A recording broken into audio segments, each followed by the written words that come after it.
We continue now at the top of Daf Nun Daled Amud Aleph in Meseches Nazir. This is Nazir Daf 54a.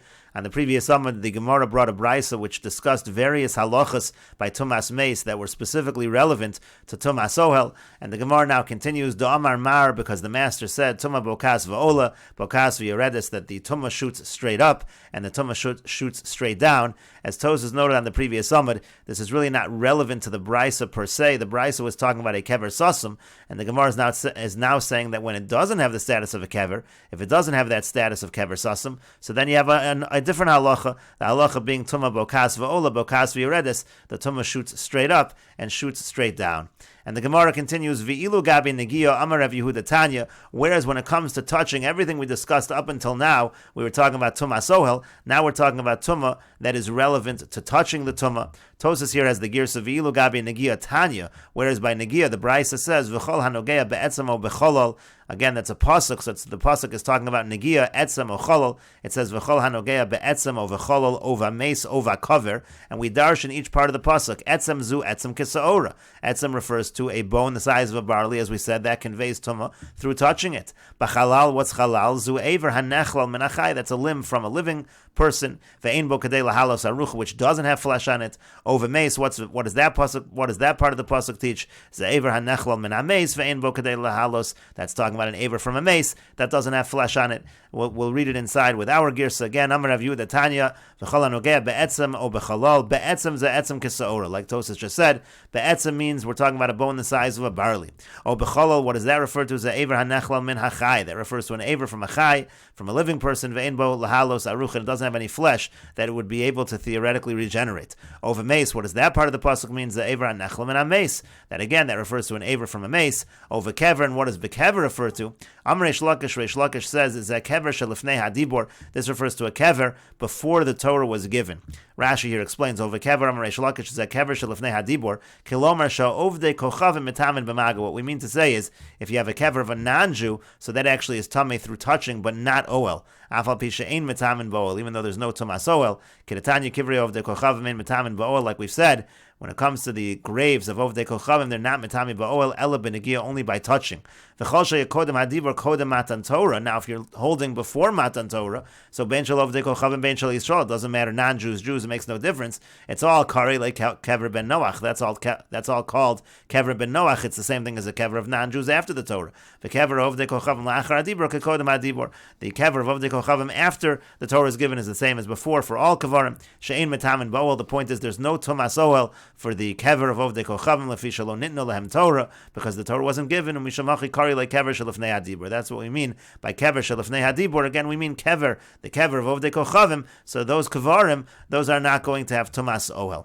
In any case, so what do you see from these brises that we are quoting? We're talking about various kinds of tumah, and hai aver min hames. When it says over here in the brisa, you have an aver min hames without any bus or without any flesh on it. So we say that it's tamei maga. So hechik dami, what exactly is the case over there when you're touching it? Now, if the case is that you have in that aver, you have a bone the size of a barley, that would be identical to nogea be'etzem. It's already a bone the size of a barley. Has to be including something else. So ela deles be'etzem kisora. Obviously, the pasuk and the brisa are including something, a aver that does not have a bone the size of a barley. And that's exactly what's happening over here. The pasuk is including it, and this is Reish Lakish bringing a proof to his approach, because Reish Lakish said if you have a aver and it doesn't have basar kadei lahalas arucha, it doesn't have flesh that can regenerate, Reish Lakish said it is tamei when you touch it or when you carry it. Rabbi Yochanan said it is not. And so Reish Lakish is now bringing a proof from this brisa, which seems to include it from the pasuk. And what is Rabbi Yochanan going to respond? Amar lech Rabbi Yochanan will respond to you. Liolam de ispe. Really, this brisa is talking about an aver hanechel min achai or aver hanechel min hames ve'ein bo lahalos arucha. It's actually talking about where it does have an etzem kisaora. So then the problem is we're repeating etzem kisaora twice in this brisa and twice learning it out from the pasuk. The same thing. Ve'meino inyan lamago. So says Rabbi Yochanan, no, you have one pasuk. You don't need it for touching it, but Tanei Inyan Lamaso, you need it for carrying it. In other words, yes, it's included twice, because we have to include it for touching it, that there's Tumah, and then we also have to include it for carrying it. That's why it has to be repeated. And the Gemara continues at the two dots. The Mishnah said, Umaza b'shlishu v'shvi v'soser v'chulu. It said, when this Nazir becomes Tamei Mei, so he sprinkles on the third and seventh day, that's his purification process. It undoes any of the days of Nazirus that he counted previously, and he has to start the count all again. The Gemara says, they had the following question in terms of what the Mishnah means. When it says that until he's purified and then he starts counting new, B'shvi koi ad da'avid harav shemesh, doesn't mean to say that it's the seventh day, he waits for the sun to set, umani Rabbi Eliezer, and the Mishnah follows Rabbi Eliezer, that he doesn't have to actually bring the carbon in order to start counting again. Odilma b'shmini koi, and maybe we're talking about on the eighth day, umayat sheyitter, and what does it mean until he's purified? Ad sheyavi karbonosov, he actually has to bring his karbonos, and only after the Nazir brings his karbonos, only then can he begin counting the Nazirus again. Umani Rabbanan, and then who would it be following? Would be following the Rabbanan, who say he needs to bring his karbonos. And the Gemara says, Tashma, come and hear the following proof, Midikatani Seifa, because we're going to learn in the upcoming Mishnah in the Seifa, Maschil Umon Miyad. It's going to talk about a case where he does count immediately. In that case, it's talking about a situation where he's not bringing karbonos. Haresha, so therefore you could infer that in the Reish, in the beginning, Ma'at Shayitor, what does it mean, At Shayitor? In our Mishnah, it means At Shayavi karbonosov. It means until he actually brings his karbonos. Umani, and who is the author of our Mishnah, Rabbanan, Hi Da'amri, Nazirus de Tahara at Shmini Lo Chayla. The Rabbanan say that when it comes to the Nazirus of purity, when he's counting new, that doesn't begin until the eighth day when he brings his karbonos. And Tosas explains, Ve'eno maschil limnos at sheyitor v'yavi karbonosa v'boy le at sheyitor demasnisin b'shvi kai. Is the mission talking about in the seventh day, delachar shetava v'hiza v'gilach u'maschil me'oso yom limnos nazirus tara? Does he begin counting the nazirus of purity from that day, meaning the seventh day? V'yavi karbonosa b'shmini, and he'll bring his karbonos on the eighth day. Umani Rabbi Eliezer, damar le'el perak mishamar maschil umona miyad. That's what Rabbi Eliezer said. It said earlier, you count from the right away, immediately. Perish maschil umona mishvi, meaning you count from the seventh day. Tosa says that's how he understood. That's how he explained over there. Odilma b'shmini koyer. Maybe we're talking about on the eighth day. Umayat sheyitor shiyavi karbonos of amani rabbanan. And the yitar means until he brings his karbonos, like the rabbanan. Da'amri v'kiddush rosha b'yomahu. Bayom Havos Karbonosov means the day that he brings his karbonos. And again, the Gemara said, Tashmami de Katani, Maschil Lamona Miyad Bahadi Hanach Shein HaNazir maybe carbon tuma. That was talking about cases where the Nazir doesn't bring a carbon. Umazah B'shlishu V'shiu Maschil Lamona Miyad, and there he started counting immediately, Tahainu B'shvi, meaning on the seventh day. Sharein was Zaka Glavi carbon tuma. Those were cases where he didn't need to bring a carbon tuma. Hamar Bereisha de Katani V'lo Katani Maschil Lamona Miyad, Kemo B'seifa Shmami na Dereisha Shiyitar V'yavi Karbonosov. So from the fact that the Reisha uses a different language than the Seif of the Mishnah, you understand that the Reisha means he has to actually bring his karbonos, kamar, umani, rabbanan here, and we're talking according to the shita of the rabbanan.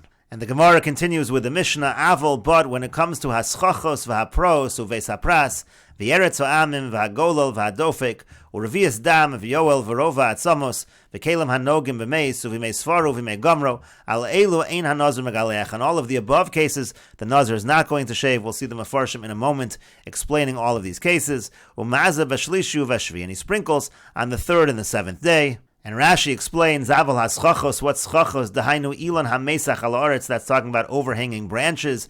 V'yesh tuma tachas nof, there's tuma underneath a branch, be'echad man, by one of them. Ve'eno yodua kenegami, the point is you don't know exactly where the tuma is. It's a suffix situation. V'chein tachas avonim hapruas hayotzes chutz min hageder. Similarly, let's say there are stones that are overhanging. V'tuma tachas achas man, tuma's underneath one of them. Ve'eno yodua la'adam v'alach nazar tachten, it's not known, and the nazar goes underneath. Uveis hapras sadash nevad bo kever v'nechrash. A beis hapras is a field, and there's a lost kever there, and it gets plowed over. Also a situation of suffix tuma. V'eretz ha'amim, and eretz ha'amim, that means outside of Eretz Yisrael. Shenazar be'oretz, meaning he became a Nazir in Eretz Yisrael. Uv'sech he made Nazirusa yotzav v'nichnas la'eretz ha'amim. Then while he was a Nazir, he went out of Eretz Yisrael. That's also an area of tuma. Ein ha'nazir megaleach. In those situations, the Nazir does not have to shave. Tosa says schachos ufros mafarish be'gemara ma'iniu. Again, the Gemara will explain schachos and pros. Beis hapras sada shenechrash bo kever. Again, it's a sada where the kever is plowed over. Chashu chachamim shemedildil hamachresha ba'atzamos v'nishtayir sham etzim kesor. There's a concern over there that you have a bone the size of a barley. V'leko tuma ela midrabanan. That's a situation of tuma only on a drabanan level. V'eretz ha'amim degazru barabonan tuma kedamar perak kama de Shabbos. There's a gezerah derabanan outside of Eretz Yisrael of tuma. Hagolal v'hadofek. What's golal and dofek? Perish Rashi perak kama de ksubis. Golal ze kisoy ha'aron. So Rashi understands golal refers to the cover of the casket.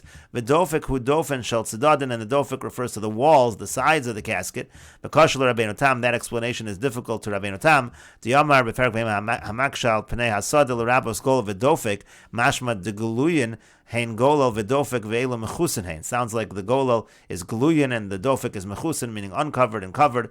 Operish Rabbeinu Tam, the golal hu ha'matzeva. So Rabbeinu Tam understands that the golal is actually the matzeva, the monument that you can see over the kever. V'dofek avonam sha'matzeva nishenes bohen. And then the dofek is the stones that the matzeva is leaning up against. To v'makam acher meforish ba'orech. In another area, we'll explain this at length. Or revias dam v'yoel v'rova atzamas. What's revias dam v'yoel rova atzamas? What that means is if you have a quarter lug of blood or a quarter kav of bones, afal pisha metamin ba'oel. The point is, even though there is tumas oel in those cases, ein ha-nazir megaleach alein. That's what it means, oel. Even though there's tumas oel, still the nazir doesn't shave. Uvidinhu to have a lemisni pachos mechatzi lug dam. Really, it didn't need to say a quarter lug. It could have just said anything less than a half a lug of blood. Oh, pachos mechatzi kav. Or it could have said anything less, or it could have said anything less than a half a kav of bones. Didn't need to say a quarter of a kav. Elanakat shiurim hamafurashim parakama de'alos shem metamin ba'oel. The whole point of the Mishnah is these were the shiurim that are tamei ba'ohel, and that's listed in ohelos. And even though there's tumas ohel, the nazir does not shave for that kind of tumah. The kalim hanogim b'meis. Let's say you have kalim that touch a mace. The chayamus mace olav amra Torah. The Torah specifically talks about him coming in contact with a mace, not kalim hanogim b'meis. So the Gemara mefarish be'ezu kalim ayri. The Gemara will explain what kind of kalim we're talking about. V'mei svaro v'mei gomro. What's yimei svaro and gomro? Perish nazir shamana mixas nazirus. The explanation of that line in the Mishnah is you have a nazir that counted part of his nazirus, v'nitztara, then he gets tzaras. Ben yimei gomro dahainu yimei chiluto shechlitu l'tumah. So yimei gomro means that they said 100% he's tamei. Uven yimei svaro achar shochlet v'ra kohen. Yimei svaro means after it was determined he was tamei, and then he goes and sees the kohen v'nein nirpa hanegam min atzara. Now it's been healed, the tzaras. Umevi tziporim megaleach. So then what he does, he brings birds and he shaves. V'nichnas b'machane Yisrael. He can enter machane Yisrael. V'yashim yichutz la'olo shivas yamim. He stays outside his tent for 7 days. Sha'aser b'tashmish, meaning he can't have relations. Uviyam ashri megaleach. On the 7th day he shaves. V'shrini mevi karbonos sarato. On the 8th day he brings his karbonos. V'yosan yamim kruyin mei sifra. Those are the days of svaro. Ve'ein olin lemei nazirus. So the point here is that they don't count, those days don't count towards the nazirus. Ve'ein mevatlen es hakodmin. But at the same time, they don't undo the previous count. And so that's the idea over here, that the count essentially is suspended, but it's not totally undone. So you have to say them both, because if it only said svaro, I would say the yemei gamro, that's more strict, maybe it undoes the count. I would have said the other way around if it only said gamro. So then Tosa says it's Sarachi, and why not just say Svaro? And then once you know that, you know for sure Gamro. No one's going to say that Gamro will undo everything. If